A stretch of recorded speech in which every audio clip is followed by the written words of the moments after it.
Here we have an Asus laptop that came in for no power. The customer mailed over the motherboard only and not the laptop. Motherboard looks something like this. And we have a name in the front. Let me cover up the name before viewers complain. What if they saw the name? The person is in trouble. Now, the customer did not mail the laptop. He only mailed the motherboard because maybe it will cost him $2 more if he mailed the whole laptop. So why mail the whole laptop? Just mail the motherboard. So that way we cannot test it. We can fix it, but we cannot test it. We can test to a certain extent, but we're not going to be able to fully test that motherboard because we do not have the laptop. Why do people do this? I don't know. If you want to mail over the laptop and the motherboard, two separate pieces in one box, that would be nice. If you want to mail it assembled and we're going to disassemble it, that's not going to be a problem. We charge you the same price regardless.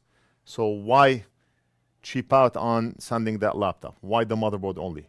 Let's read what the customer wrote, and we'll take it from there. My son was playing a game, Roblox. Suddenly, multiple times, he said the laptop was turning off by themselves. After the last time, no indication light, power button, and no signal can turn on the power or lights.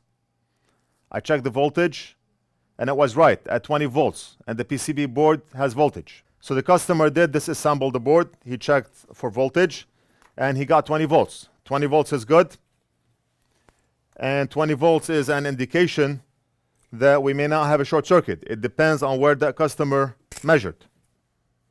Not everyone is an expert, and you cannot just go by what customers tell you. Let me plug the charging cable, and we're going to measure together and see if we have 20 volts. So we're going to plug the cable right here. And the first thing we're going to do is measure at the charger. That's step one. Sometimes I skip step one because I know what I'm looking for, but for the sake of this video, let's start at this point here.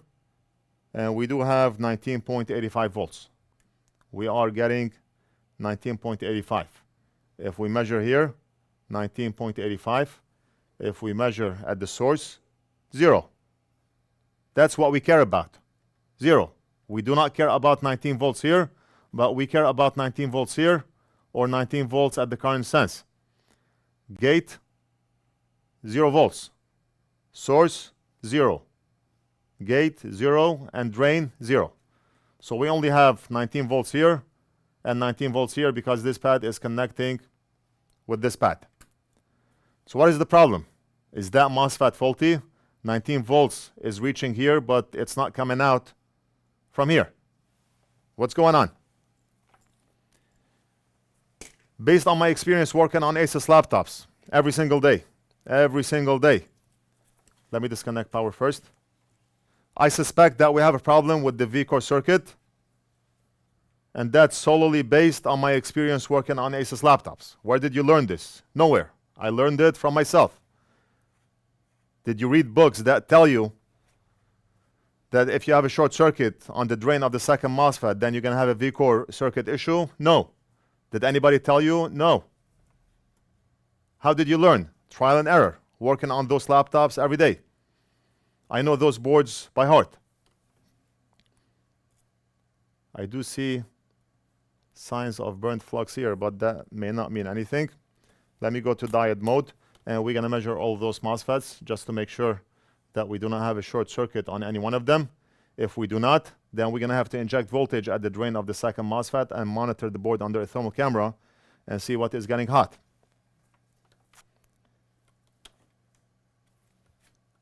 Let's measure at the gate here. We do not have a short. We do not have a short. We do not have a short. And at the same time, I'm looking at the caps down here just to make sure they look good. That's nothing here.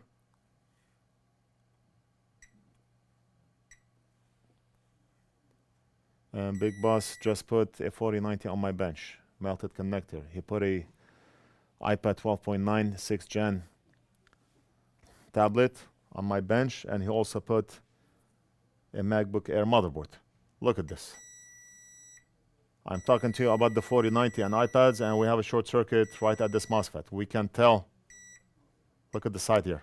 And that's why when I noticed flux on the side here, I thought that this MOSFET was bad, but this one here is bad. We have more burnt flux here, and we have a short circuit right here. This one is good.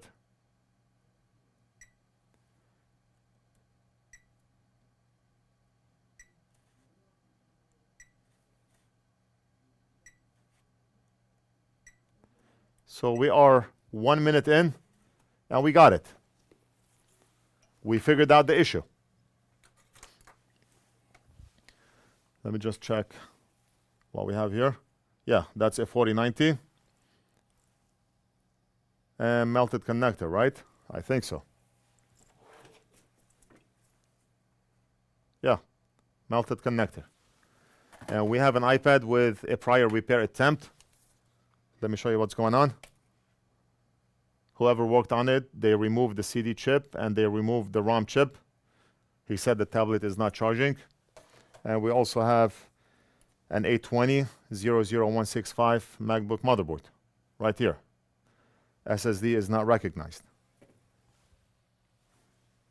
That's what I need to get done ASAP, like the next hour. So let me finish from this board and then I can proceed with the rest. The day is still young and Big Boss is gonna put a lot more stuff on my bench. So I need to keep up. Let's go ahead and desolder this MOSFET.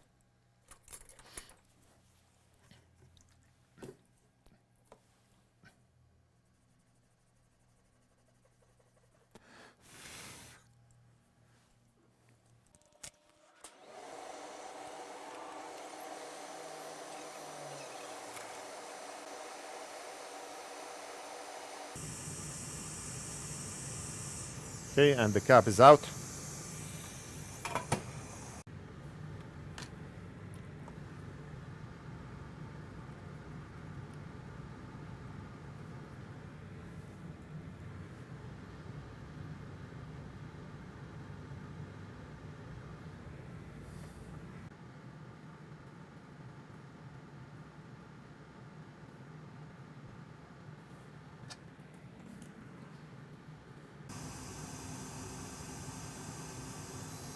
Let's grab a chip and we're gonna replace it.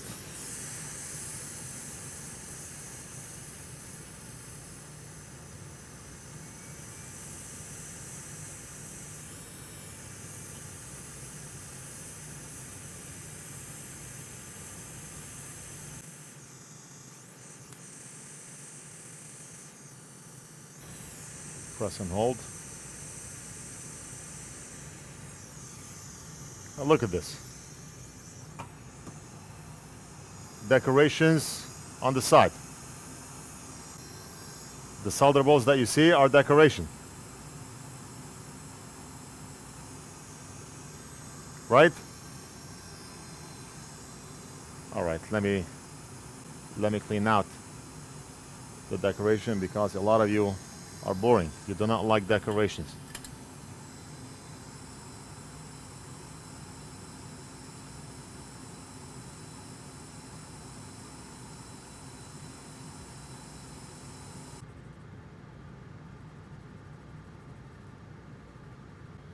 And we are done.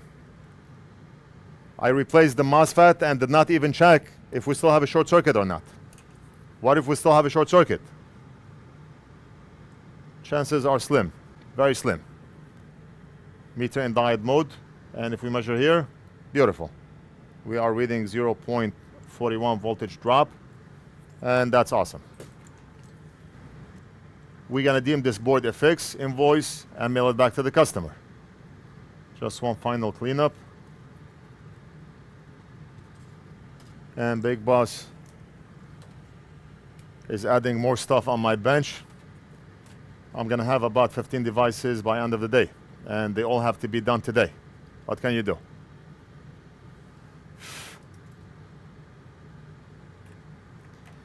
All right, I hope you enjoyed the video. Let me know what you think, leave it down in the comments. Don't forget to like and subscribe, and we'll do something else in the next video.